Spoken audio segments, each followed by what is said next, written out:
अगर आपने किसी अपने को खोया है और आप उसे भुला नहीं पा रहे हो तो ये कहानी ज़रूर सुनना। एक पिता और बेटी का जो रिश्ता होता है वो बहुत अनमोल होता है। तो एक पिता अपनी 4 साल की बेटी मिनी से बहुत प्यार करता था। जब भी वो ऑफिस से आता था उसके लिए कुछ ना कुछ लेकर आता था, खाने पीने की चीज़ें, खिलौने वगैरह वगैरह।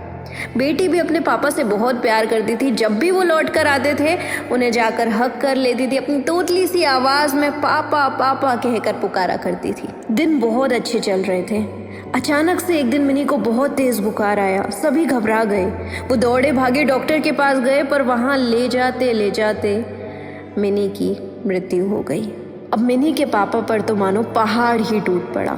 उनकी हालत जीते जी मरे इंसान जैसी हो गई। मिनी के गुजर जाने का उनको ऐसा सदमा लगा कि वो किसी से बात नहीं करते थे, बस रोते रहते थे। ऑफिस जाना भी बंद कर दिया था, घर से निकलना छोड़ दिया था। नाते रिश्तेदारों ने उन्हें समझाने की बहुत कोशिश की, लेकिन वो किसी की नहीं सुनते थे। उनके मुंह से बस एक ही शब्द निकलता था, मिनी।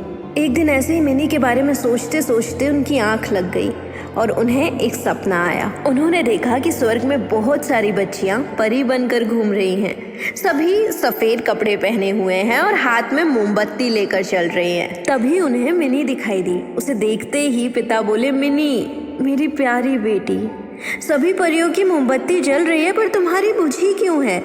तुम इसे जला क्यों नहीं लेती?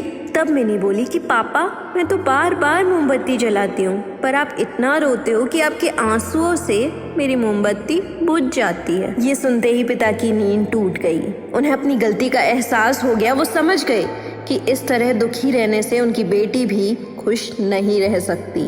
अब वो हर पल खुश रहने लगे, ये सोचकर कि अगर मैं खुश रहूँगा तो मेरी मिनी की मोमबत्ती जलती रहेगी और वो भी खुश रहेगी। तो दोस्तों, किसी अपने के जाने का गम शब्दों में बयां नहीं किया जा सकता, पर कहीं ना कहीं हमें अपने आप को मजबूत करना होता है और अपनी जिम्मेदारियों को निभाना होता है। और शायद ऐसा करना ही मरने वाले की आत्मा को शांति देता है। इसमें कोई डाउट नहीं है कि जो हमसे प्यार करते हैं वो हमें खुश ही देखना चाहते हैं और अपने जाने के बाद भी हमारी आंखों में आंसू नहीं देख सकते।